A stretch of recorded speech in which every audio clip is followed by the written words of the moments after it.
Hi guys and welcome back to my YouTube channel. So this video is going to be all about layers, what is layers, how to layer your character so it can look seamless and you don't have awkward uh, spotting issues or anything. I'm going to show you how to do it with overlays and I'm going to show you how to do it with characters. I was reading the comments in a couple of my videos and that was the next big thing people wanted me to do was layers, so I'm glad that I'm getting this video out to you guys. So in regards to layers, so I already have my character where I want her. Um, so make sure you set up your scene, and if you already watched my video on spot directing, you already know how I did this. If you don't know nothing about spot directing, I will make sure to link the video somewhere around here so you guys can click on that video and know how to spot direct.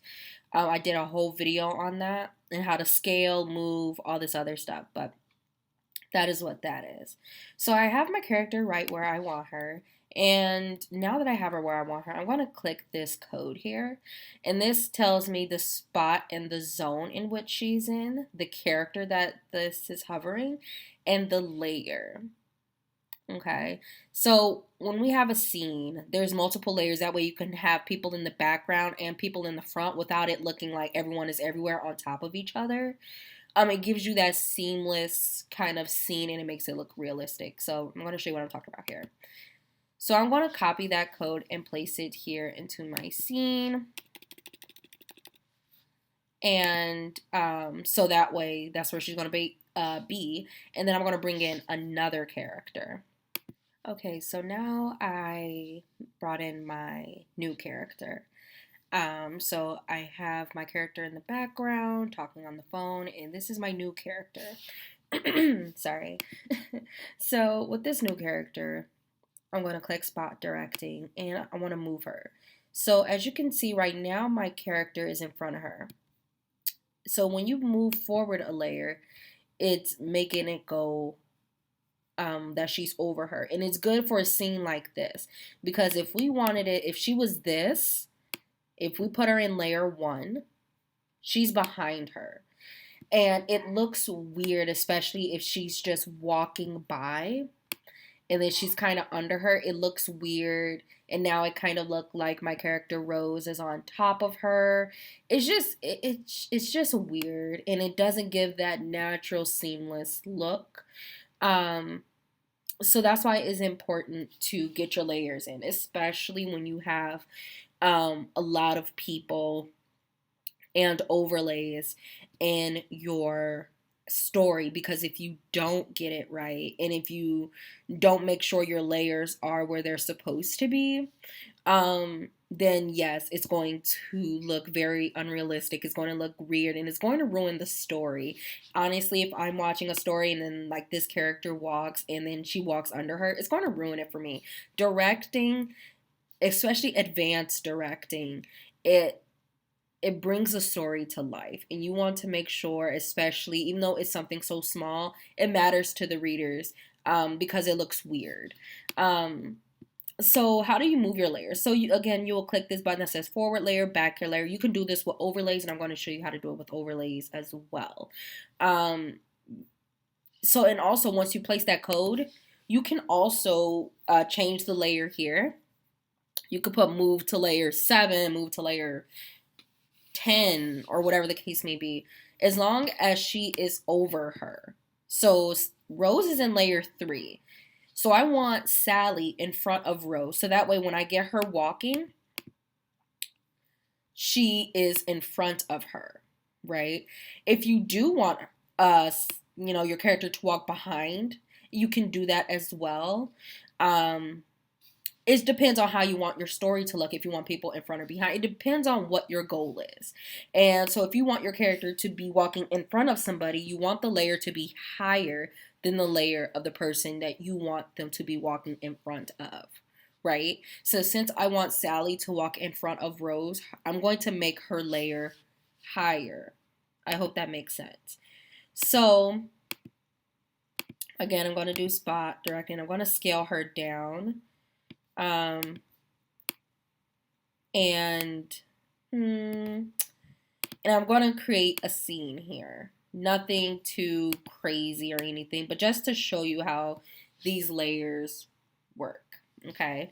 So this is where I got her. I have her in layer 4, and this is where I'm going to have um basically her come in and walk past her, and then you will be able to see how the layers how it looks with the layers, and then I'm going to minus the layers so you can see how it looks if you don't layer it correctly.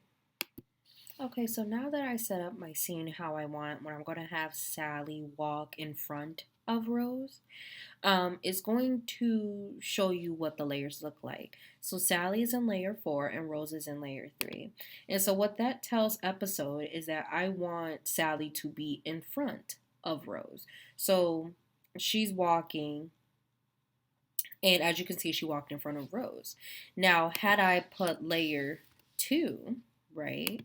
Let's see what that looked like if I had her behind Rose, right? So remember, if you want the character to be in front of another character, that layer is going to have to be higher than what the person that you're trying to make them be in front of is. It sounds confusing, I'm so sorry.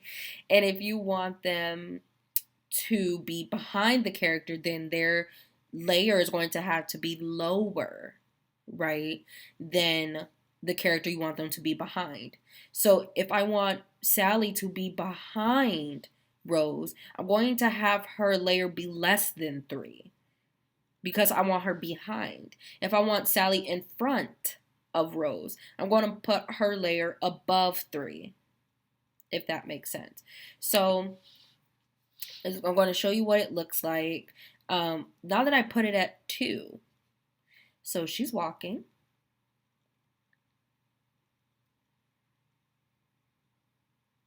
And you see that?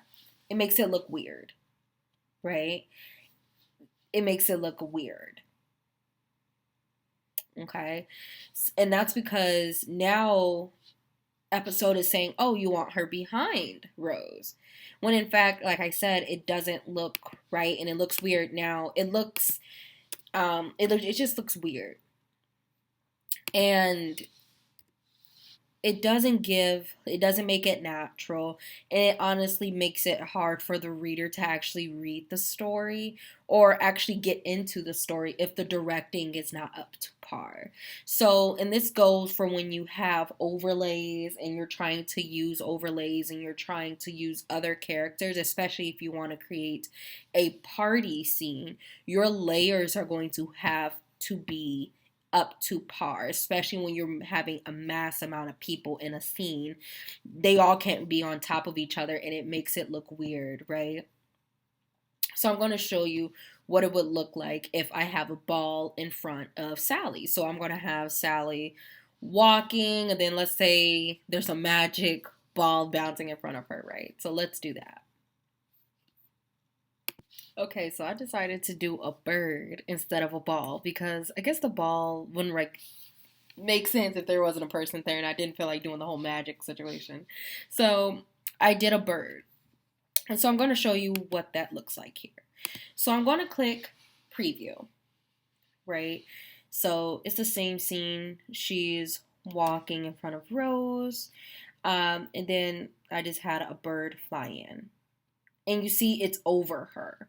I wanted that bird to be in front of Sally. Give that, you're in my face type of thing. They're in a tropical island type of situation, right? So, but how did I do that? I made the layer 5. And 5 is greater than what? 4.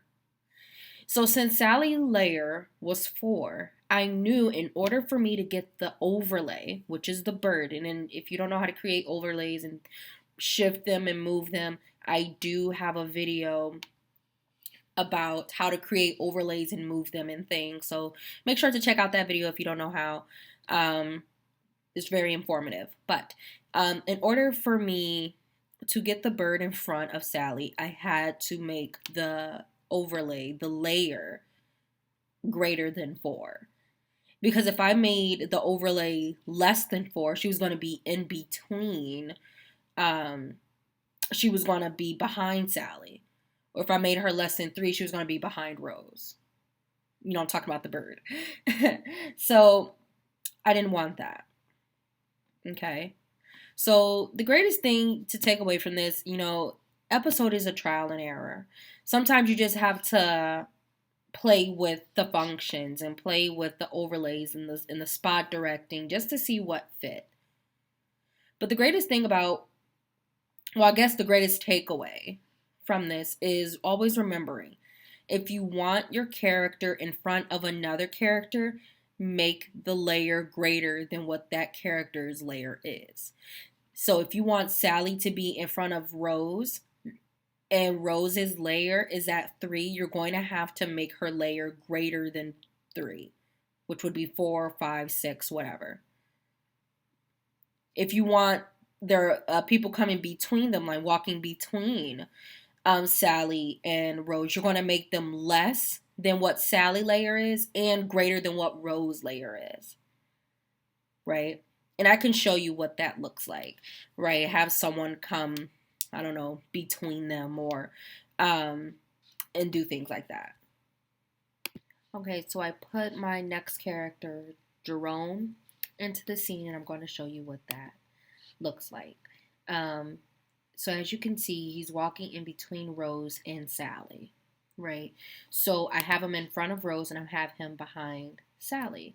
So how did I do that? So again, it's playing with layers. So what I had to do, I moved Sally up a layer, right? So she's at 5. I still want her to be in front of Rose, so I made her 5. I kept Rose the same, which was 3. And what I also did was made my overlay layer. I didn't change the size. I didn't change the scales or whatever the case may be, the shift, whatever. I didn't change anything but the layers. I made the layer 6, which is still greater than 5.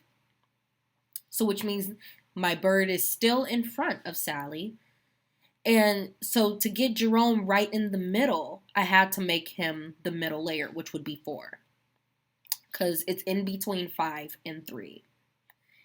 It's all just a game. Sometimes you have to trial and error. Sometimes you have to see if things would work and play with the layers. And, I know sometimes some people can make it this. I know sometimes some people can do it differently. There's different types of coding and find what works for you. But this is what works for me and this is what makes sense for me. So that's really it. It's really basic. It's really simple. Once you get down the layers, after, you learn how to spot direct, once you get down the layers, you can be able to make things as big as party scenes, like 15 people in them. I've seen those, or 10, 15 characters in a party scene, and they all are in different layers. It's real easy once you get it down pat. So let's watch this whole scene again so you can see. I have Sally again in layer 5 because I want her to be in front of Rose. I want Rose in the back of the scene, so I made her layer 3. Then my overlay is coming in. I have that overlay in layer 6 because I want it over between both of them. And then my next character, Jerome, I want him in the middle, so I made him layer 4. And like I said, it's all about finding what works for you. And sometimes you just have to play with the coding, right? That's all you have to do. I hope this video helps you. And I'm glad to have made this video for you guys. If you guys have any other writing questions, please let me know. I am here to help. I hope you found this video informative and not too confusing. Like I said, it's real easy once you get it down packed.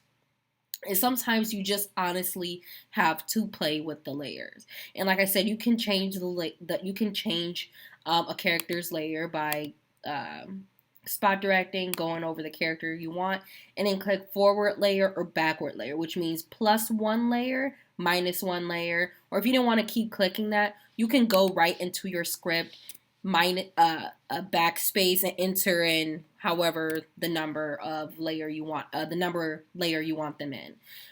It's real easy. Sometimes you just have to play with the coding.